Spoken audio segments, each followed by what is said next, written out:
Okay ناظرین جیئں تے تہاں ॾिठो त असां तव्हांखे डिफरेंट डिपार्टमेंट्स ॾेखारिया स्पेशल सिक्योरिटी यूनिट जा उन में तव्हां स्टैंडर्ड ॾिठो ऐं उन में तव्हां इहो बि ॾिठो त कीअं हिते कमु थिए पियो ऐं इंटरनेशनल स्टैंडर्ड खे डेफिनेटली मीट कनि पिया जॾहिं तव्हां उन्हनि जी उहे बसिस ॾिठियूं जेके मोटर होम्स वांगुरु ठहियल आहिनि ऐं मोटर होम्स वांगुरु ईअं ठहियल आहिनि त हुन में सॼो हिकिड़ो सेटअप ठहियल आहे ऐं जॾहिं तव्हां उन्हनि जी खाधे जी ॻाल्हि कयो तव्हां ट्रेनिंग जी ॻाल्हि कयो everything is so full of standard की तव्हां उहो ई जॾहिं ॻाल्हि अचे थी त जॾहिं स्टैंडर्ड जी असां ॻाल्हि कई त उहो हर शइ मीट थी करे उन स्टैंडर्ड खे ऐं यकीनन हीअं असां इंटरव्यू करण वारा आहियूं असां ॻाल्हाइण वारा आहियूं उन शख़्स सां जंहिं डेफिनेटली हिन कॉन्सेप्ट खे न रुगो हिन कॉन्सेप्ट खे मुतारिफ़ करायो पर हुनखे पॉसिबल बणाइण लाइ उहे सभु कमु कया जेके असां रुगो सोचींदा आहियूं त हिकु फोर्स जॾहिं असां फोर्स जी ॻाल्हि कंदा आहियूं त डेफिनेटली बजट जी ॻाल्हि कंदा आहियूं त असांजे दिमाग़ में इहा ॻाल्हि ज़रूरु ईंदी आहे त बजट जेको आहे को खाई वेंदो आहे को हीअं करे वञिणो आहे को जेको आहे हीअं करे वञिणो आहे पर जॾहिं असां हिन इदारे में आया आहियूं त असांखे यकीनन दिलि गार्डन ईअं थी आहे त उहो बजट डेफिनेटली हिकु सुठे नमूने ऐं सुठे तरीक़े सां यूटिलाइज़ थियो आहे ऐं उनखे उन आइडिया खे मुतारिफ़ करण वारा इन सॼे कॉन्सेप्ट जा जेके सरवाण आहिनि असां उन्हनि खे वेलकम कंदासीं मक़सूद अहमद नीमर साहब अस्सलाम वालेकुम कीअं आहियो तव्हां जी thank you very much first of all congratulations तव्हां इलाही ज़बरदस्त कॉन्सेप्ट मुतारिफ़ कयो हिकिड़ो कॉन्सेप्ट तव्हां खणी आहियो पर उनखे खणी अचण खां पोइ सोचणु हर कंहिंजे बस में हूंदो आहे पर उनखे पॉसिबल बणाइण इलाही घटि माण्हुनि में एतिरा गट्स हूंदा आहिनि तो करे सघे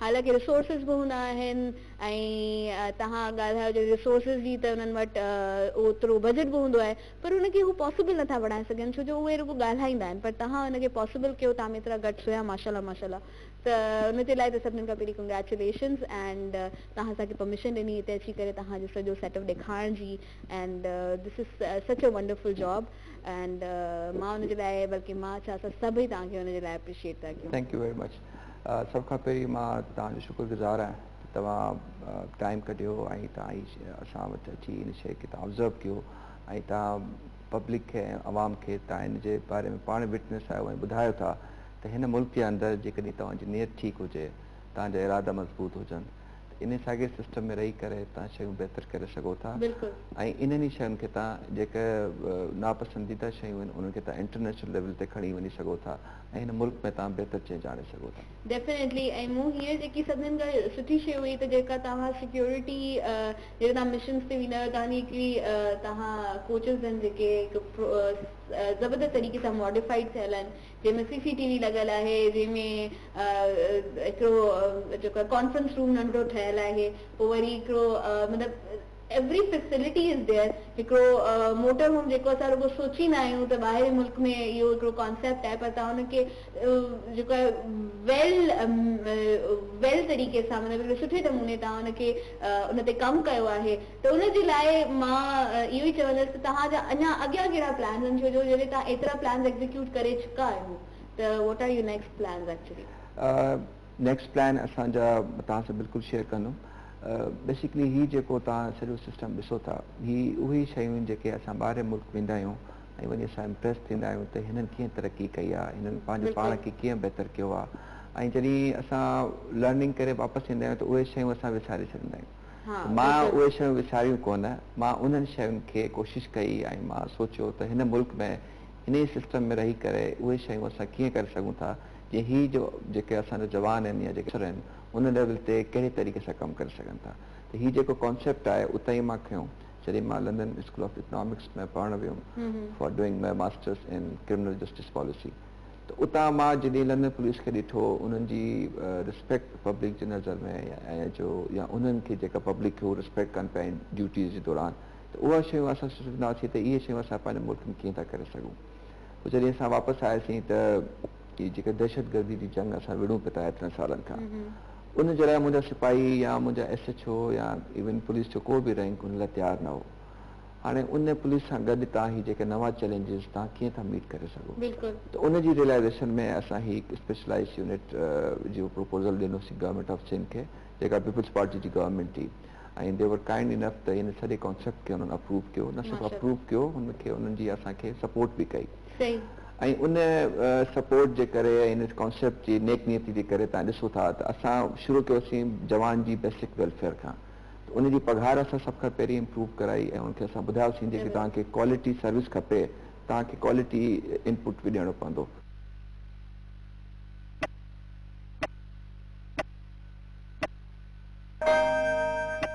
नेस्ले सेरेलैक है नन्हे पेट की बड़ी ग़िज़ा। Nestle, good food, good life. त उन बहितर पैकेज सां गॾु असां उनजी रिक्रूटमेंट मेरिट ते कईसीं।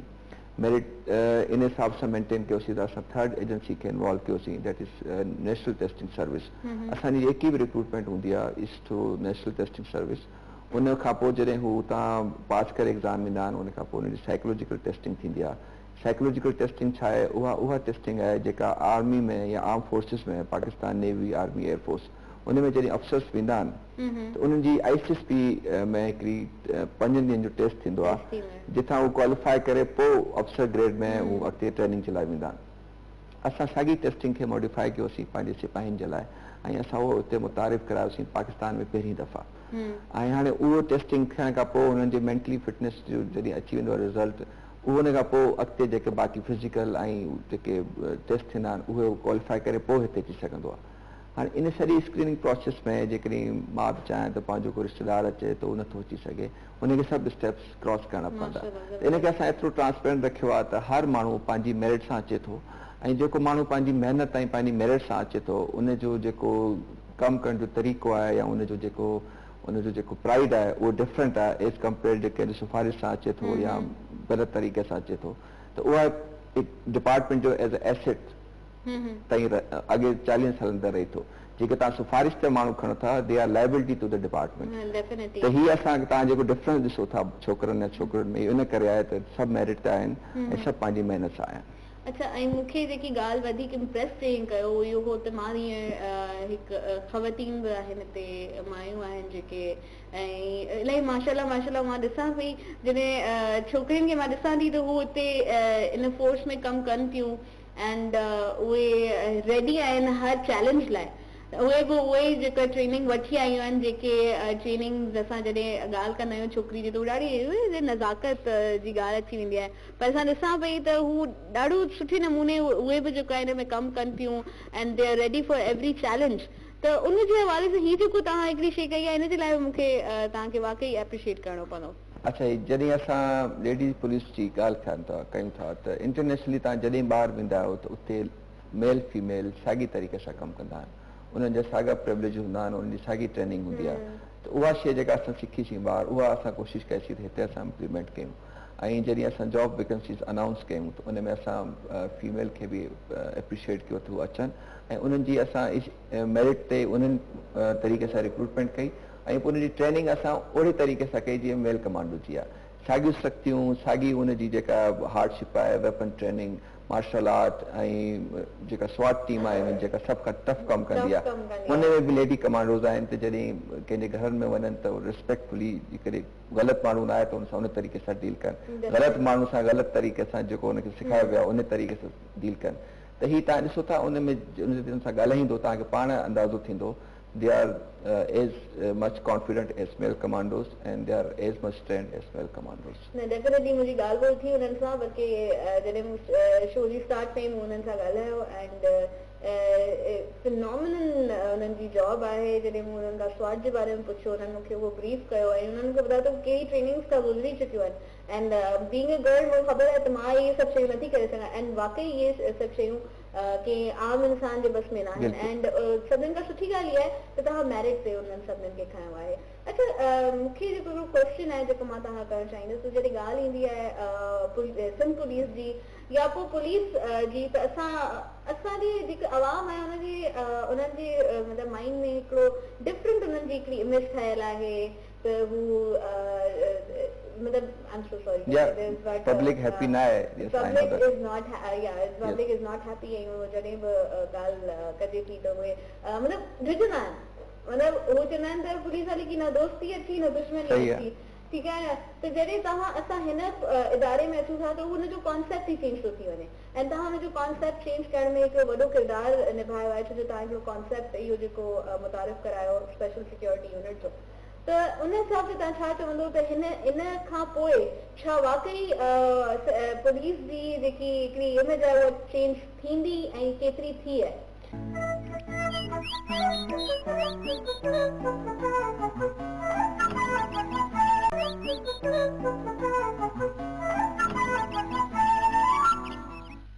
एज़ अ कॉमन सिटीज़न मां जेकॾहिं तव्हां खां पुछां त जॾहिं तव्हां हिते न आया हो तव्हांजो पुलिस जे बारे में छा आइडिया हो ऐं हिते अचण खां पोइ हिननि सां मिलण खां पोइ तव्हांजो छा आइडिया या छा तव्हांजी थॉट आहे, तव्हांखे फ़र्क़ु फील थियो? इलाही इलाही.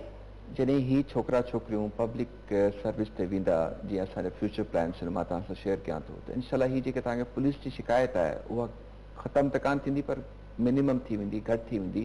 छाकाणि जेको सिस्टम आहे 1,15,000 पुलिस जा जवान आहिनि अफ़सर आहिनि सिंध में, उन्हनि खे चेंज करण में टाइम लॻंदो. असांजी स्ट्रेंथ सिर्फ़ु 2,000 आहे. 2,000 असां हिकिड़ो मिसाली यूनिट ठाहियो आहे ऐं असां इहा हिकिड़ी उमेदु ॾिनी आहे त जेकॾहिं तव्हां कुझु करणु चाहियो ऐं हुन जी बहितर तरीक़े सां ख़्यालु कयो त इहो ई पब्लिक, इहो ई आवाम, इहे सिंध जा छोकिरा छोकिरियूं बहितर इंसान थी सघनि था ऐं बहितर तरीक़े सां सर्व करे सघनि था. ऐं इन जो मिसाल तव्हांजे साम्हूं आहे. हीअ शइ असां छो था सफ़र कयूं, मां तव्हां सां शेयर कंदुमि, जेको असां ऑब्ज़र्व कयूं था ऐं कंदा रहंदासीं जेसिताईं हुनखे चेंज न कयूं. हीअ जेके असां सिस्टम फॉलो कयूं था, क्रिमिनल जस्टिस सिस्टम या जेके पुलिस रूल्स आहिनि या तव्हांजी जेका CRPC जी जेका जंहिंजे रूल्स रेगुलेशन असांजा डिपार्टमेंट जा, उहे सभु आहिनि 150 साल पुराणा. 1861 जा, 1830 जा, जेके कॉलोनियलिज़म दौर में जॾहिं असांजा जेके बादशाह हुआ, जेके मास्टर हुआ, उन्हनि ग़ुलामी वारे जेके क़ौमूं हुयूं उन्हनि जे लाइ रखिया हुआ. अञा ताईं असां उन्हनि खे चेंज न कयो आहे. हाणे असां अञा ताईं जेकॾहिं ग़ुलामी वारे कानून ते हलूं था त तव्हां कीअं था एक्सपेक्ट कयो त उहो साॻियो डिपार्टमेंट जेके उन रूल्स खे फॉलो करे थो ऐं उन जी पंहिंजी वेलफेयर जो को हिसाब किताब कोन्हे, उहो अॻिते अब पब्लिक जो कीअं ख़िदमत कंदो, उन्हनि जी कीअं वेलफेयर कंदो. जेसिताईं सॼे सिस्टम खे चेंज नथा कयूं तेसिताईं असांखे इहा प्रॉब्लम रहंदी. ऐं हीअ जेको असां SSU ॾिसो था हीअ उनजे अगेंस्ट आहे. असां उन सिस्टम खे साइड ते करे हिते तमामु रैंक्स बराबरि आहिनि, सभिनि जी रिस्पेक्ट आहे, सभिनि जी डिग्निटी आहे, प्राइड आहे. इहो ई वजह आहे त हर छोकिरो हर छोकिरी जेका आहे कॉन्फिडेंट आहे ऐं वॉलंटियर आहे कमु करण जे लाइ ऐं ख़िदमत करण जे लाइ. ओके, जीअं असां हीअं तव्हांजी उन्हनि प्लान्स जे बारे में ॻाल्हायो पिया जेके पाइपलाइन में आहिनि ऐं जॾहिं प्लान्स जी ॻाल्हि अचे थी त let's come to the first point. जॾहिं तव्हां हिन कॉन्सेप्ट खे, इहो कॉन्सेप्ट तव्हां कंसीव कयो, तव्हां सोचियो हिन बारे में ऐं पोइ वरी तव्हां उन ते इम्प्लीमेंट कयो इनिशिएटिव, तव्हां तॾहिं उहो इनिशिएटिव तव्हां वठंदो जॾहिं उन शइ खे तव्हां अप्रूव कराइण में कामयाबु थींदो. त उन सॼी प्रोसेस में तव्हां कीअं था सम्झो त तव्हांखे केतिरियूं मुश्किलातूं आयूं? जॾहिं बि का नई शइ तव्हां वठी ईंदा आहियो त इन में जेका मुश्किल थींदी आहे, there is always resistance to change. जॾहिं तव्हां चेंज जी ॻाल्हि कंदो तव्हांखे जेको स्टेगनेंट सिस्टम आहे, जेके तव्हांजो पॉलिसीज़ आहिनि उहे तव्हांजे लाइ दीवार हूंदियूं ऐं उहे तव्हांखे कमु करणु न ॾींदा. इहो मां बि फेस कयो. उन में 1-2 साल त रुॻो सम्झाइण में लॻो त हीअ शइ असांखे करणु घुरिजे ऐं जेसिताईं न कंदासीं असांजी कैजुअलिटीज़ वधंदियूं, असांजा प्रॉब्लम्स थींदा ऐं जेके चैलेंजिस अचनि था उहे असां मीट नथा करे सघूं हिन पुलिस सां जंहिंजी का वेलफेयर न आहे, का ट्रेनिंग न आहे. उन हिसाब सां जॾहिं असां उहो कईसीं पर फाइनली दे अंडरस्टूड ऐं उन्हनि जी सपोर्ट कई ऐं बजट बि असांजो जेको बि आयो ID ऑफिस में बिल्कुलु उते आयो ऐं ID ऑफिस जे थ्रू ई सॼी जेका परचेजिस थी ऐं असां सॼा प्रोसीजर्स फॉलो कया. हिकिड़ी शइ अचणु ऐं उनखे सही तरीक़े सां यूटिलाइज़ करणु इट्स लॉन्ग प्रोसेस. जेकॾहिं तव्हांखे का शइ सरकार में खपे त it takes 2 years to get it done. पहिरें साल तव्हां बजट अप्रूव कराईंदो ऐं तव्हां समरी मोकिलींदो त बजट खपे, ॿिए साल तव्हांजो बजट ईंदो, पोइ उनजी तव्हां टेंडरिंग कंदो, उन खां पोइ जेका लोएस्ट हूंदी उनखे एटलीस्ट 2 साल लॻंदा आहिनि. हाणे 2 साल ताईं तव्हां ॾिसो जेकॾहिं ओवरऑल त एतिरी कंहिंखे टाइम ई न मिलंदो आहे, न को कंहिंखे एतिरो मौक़ो मिलंदो आहे. इन करे असांजूं शयूं पूरियूं न थींदियूं. त हीअ असां कोशिशि कईसीं, उन में अलाह जी मदद शामिल आहे, असांजी टीम जी महिनत आहे. त हीअ शायदि तव्हां शयूं ॾिसो था त हीअ कॉन्स्टेंट एफर्ट आहे जेका असां कयूं था. हिकिड़ो जिहाद आहे हिकु स्टेगनेंट सिस्टम जे ख़िलाफ़ु जेको असांजे लाइ न आहे ऐं जंहिंखे असांखे चेंज करिणो आहे. असां हिकिड़ो नंढी यूनिट ठाहे उनखे मिसाल जी तौर ते पेश कयो आहे. मुंहिंजी ख़्वाहिश हूंदी सॼो पुलिस डिपार्टमेंट इन्हनि लाइन्स ते कमु करे ऐं हीअ जेका तव्हांजे नई पुलिस ॾिठी आहे इहा तमामु सिंध में ईअं हुजे ऐं पब्लिक जी ख़िदमत चलाए हुजे. Thank you so much. तव्हां असांखे टाइम ॾिनो, तव्हां असांखे परमिशन ॾिनी त तव्हां असां अची करे तव्हांजे हिन यूनिट खे न रुगो पाण ताईं बल्कि सॼे नाज़रीन असांजी सॼी आवाम ताईं पुॼाए सघूं त सिंध पुलिस मां या पोइ सिंध पुलिस न बल्कि पुलिस जो जेकी शोबो आहे हुन मां बिल्कुलु डिसार्ट न थियनि ऐं तव्हां हिकिड़ी नई उमेद जॻाई आहे ऐं इहो जेको इनिशिएटिव आहे हिन ते तव्हां कमु पिया कयो जंहिंजे लाइ असांजूं बेस्ट विशिस तव्हां सां गॾु आहिनि एंड इंशाल्लाह we want to see this SSU on the top and इंशाल्लाह it will happen. Thank you so much.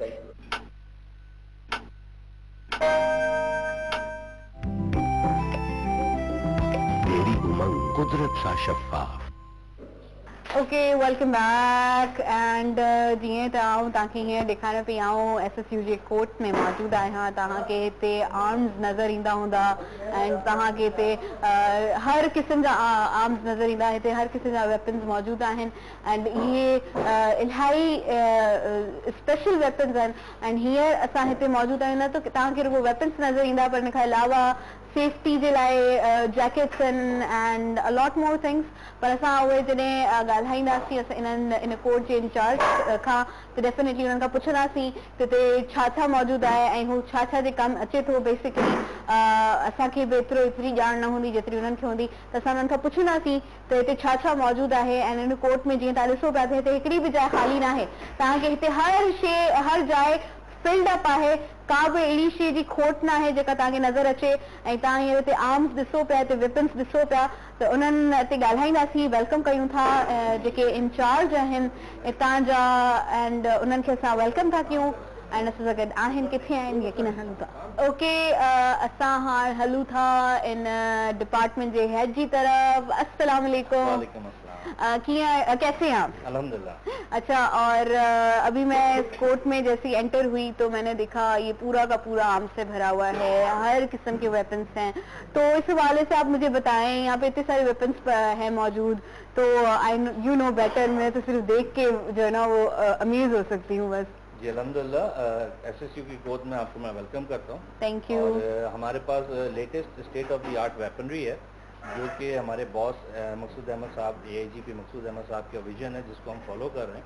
Basically आप देख सकते हैं ये M4 है, लेटेस्ट वेपन है. 5.56 कैलिबर है इसका और ये पाकिस्तान आर्मी के SSG ग्रुप के बाद सिविल आर्म फोर्सेज में सिंध पुलिस में SSU के पास है. वाओ जी. देन फिर हमारे पास शॉर्ट गन्स हैं 12 बोर जिसे कहते हैं और ये ग्लैडियस है. ये टर्किश मेड है बेसिकली जो कि एक निशाने के लिए बहुत जरूरी है. ये तो हम फिल्मों में देखते हैं अक्सर. जी. आपको यहाँ पे ज्यादातर चीजें वही नजर आएंगी जो आपने फिल्मों में देखी. डेफिनेटली. जी. फिर मैं आपको मैडम ये दिखाना चाहूँगा. ये लेटेस्ट राइफल है, sniper rifle 12.7 anti aircraft gun है. उसका सेम कैलिबर है. 7 शॉट की राइफल है ये और ये इससे आप हेलीकॉप्टर तक एक हिट कर सकते हैं. इसकी इतनी रेंज. वाओ. देन फिर ये SMG है.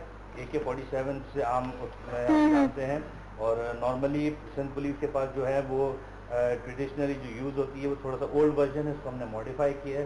इस पर एम पॉइंट लगाया है, बाईपॉड है, रिट्रैक्टेबल बट है और ये इसकी ग्रिप है जो कि अमूमन लकड़ी की जो ग्रिप होती है उसके हाथ फिसलता है. ये ऐसी ग्रिप है कि जब हाथ में होगी तो आपका हाथ फिसलेगा नहीं और आपका निशाना सही जाएगा. Exactly. Then we have Glock 17. Glock की रेंजेस है हमारे पास 19 है, 26 है, 17 है.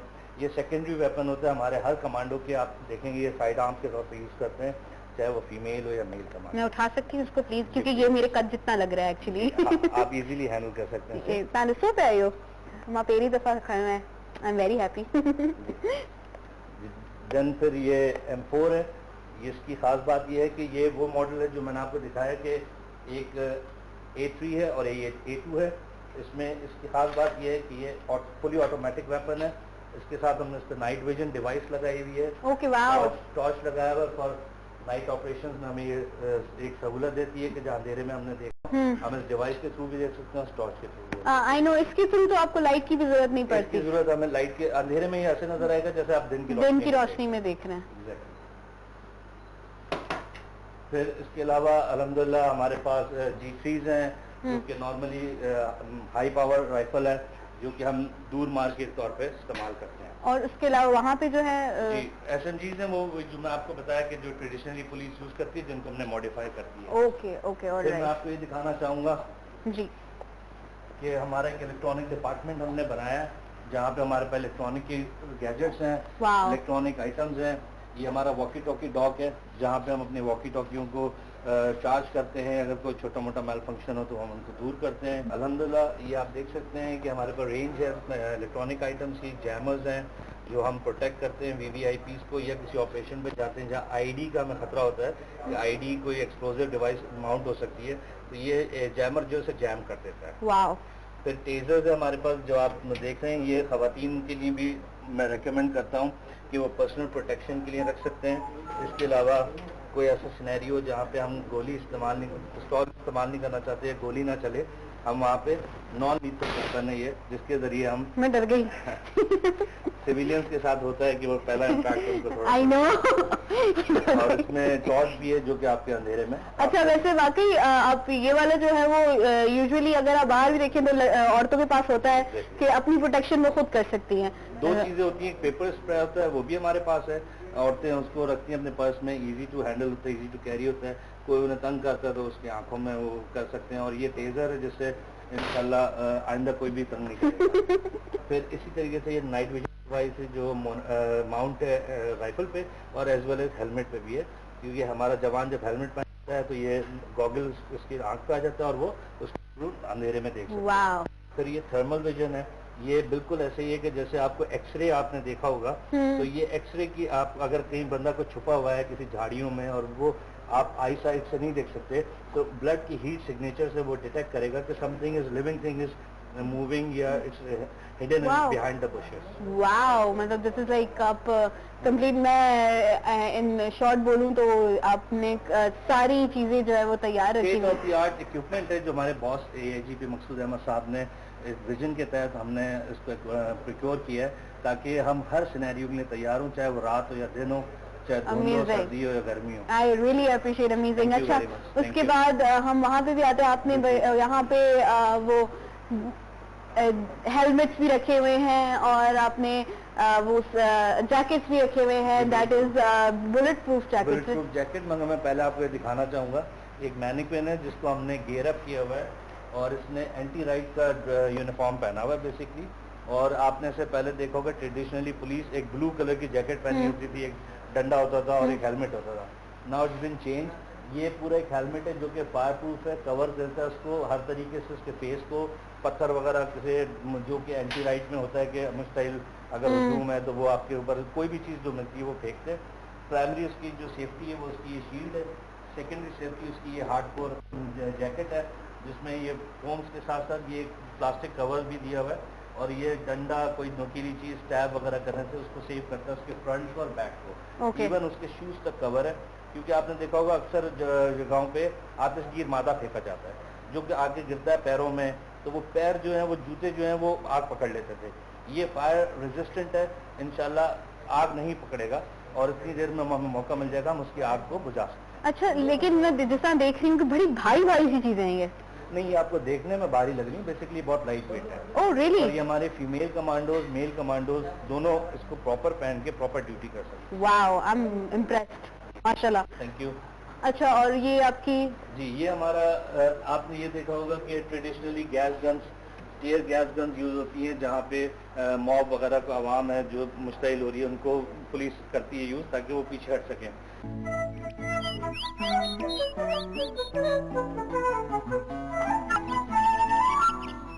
اوکے ناظرین، جی تاں کہ ॿुधाईंदी हलां त हींअर मां मौजूदु आहियां इंडोर फायरिंग रेंज में एंड हिन जी सभिनीनि खां वॾी ख़ासियत छा आहे मां तव्हांखे ॿुधायां थी।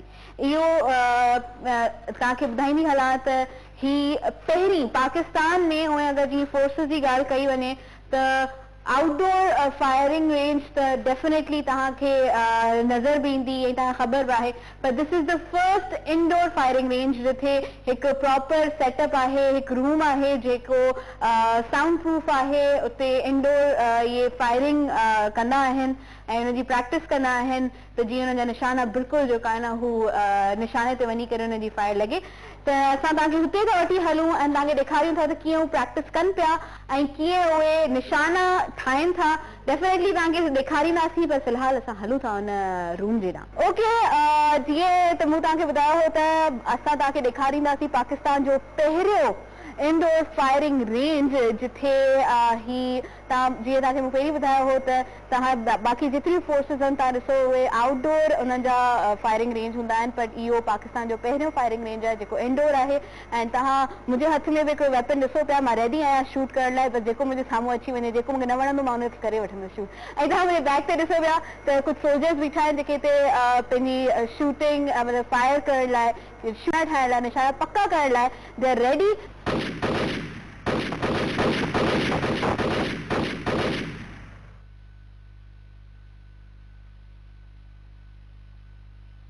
सीधे रखें, थोड़ा सा आगे आप, बस ये सामने। चले जी, फायर हो रहा है। ओके, बिस्मिल्लाह। नहीं हो रहा। होगा प्रेस करें।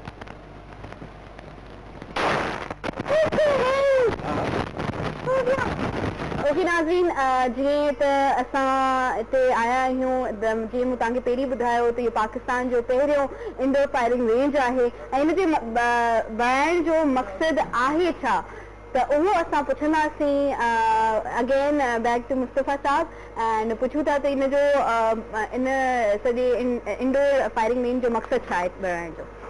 जी, बेसिकली ये अपनी तर्ज का पहला फायरिंग रेंज है जो कि पूरे एशिया में है इस वक्त, और इसे 25 मीटर्स पे बनाया गया है लाइव फायरिंग रेंज के लिए, और इसमें HSC हेल्थ सिक्योरिटी कमीशन के थ्रू अप्रूव्ड है। ये यहाँ पे जो भी फायर आप करते हैं, आपने देखा है फायरिंग हुई मगर आपको कहीं धुआं स्मोक महसूस नहीं हो रहा, तो जो स्मोक है वो सारा का सारा वेंट के थ्रू फिल्टर होके ऑक्सीजन की शक्ल में बाहर चला जाता है, तो इवन वो भी पोल्यूशन नहीं करता। सेकेंड थिंग ये है कि जो हमारे कमांडोज हैं फीमेल और मेल, उनको हम यहाँ पे फायर प्रैक्टिस कराते हैं, क्योंकि एक कमांडो के लिए उसकी गोली जो है वो ज़ाया नहीं करनी, उसने बिल्कुल निशाने पे मारनी है, और उसने स्प्लिट सेकंड्स में उसने डिसीजन लेना होता है कि मैंने किधर शूट करना है। तो उसके लिए जब उनको कंटिन्यूस प्रैक्टिस कराई जाती है तभी वो उस मुकाम पे पहुँचते हैं कि जहाँ पे वो एक माहिर निशानेबाज के तौर पर सामने आते हैं। तो इसका जो सबसे बड़ी बात ये है कि 25 मीटर जो है, ये आपने देखा होगा फायरिंग बट जो है वो स्ट्रेट बनी हुई होती है, मगर ये 45 डिग्री पे बनी हुई है। उसकी वजह ये है कि कोई भी गोली एक्सीडेंटल रैकोशे नहीं होती, और ये गोली सारी जाके एक सामने हमारा लेड अरेस्टर है, वहाँ पे जो लेड है वो जमा हो जाता है, और देन एक डक में आता है, हम उसको वहाँ से सॉर्ट आउट कर लेते हैं। और इसके अलावा ये रेंज जो है 25 मीटर पे, मगर अगर हम चाहें तो इसके टारगेट्स को हम स्मॉल कर दें तो यही कन्वर्ट हो जाती है 50 मीटर में। और इसमें हम स्मॉल आर्म्स के साथ साथ आपने देखा कि हम हैवी वेपन जो बड़ी राइफल्स हैं वो भी हम इस पे इस्तेमाल कर सकते हैं टारगेट पर। अमेजिंग, एंड मैं देखकर खुद बहुत जो है ना वो इम्प्रेस हुई हूँ, और हम लोग बहुत अच्छे से काम कर रहे हैं, and I wish you guys all the best. Thank you very much, so nice. Okay नाज़रीन, हाणे असां मौजूद आहियूं हितां जे SSU जे कॉन्फ्रेंस रूम में, ऐं तव्हांखे ॿुधाईंदी हलां त ही कॉन्फ्रेंस रूम अञा ताईं हिनजी इनॉग्रेशन नाहे थी, ऐं जॾहिं असां ॻाल्हि कयूं था इनॉग्रेशन जी त डेफिनेटली हिन में न कमु बाक़ी आहे। अञा तव्हांखे मां हीअं ॾेखारियां थी, जॾहिं तव्हां ॾिसंदो त इट इज़ माशाल्लाह माशाल्लाह माशाल्लाह इलाही जेको आहे मॉडर्नाइज़्ड कॉन्फ्रेंस रूम आहे।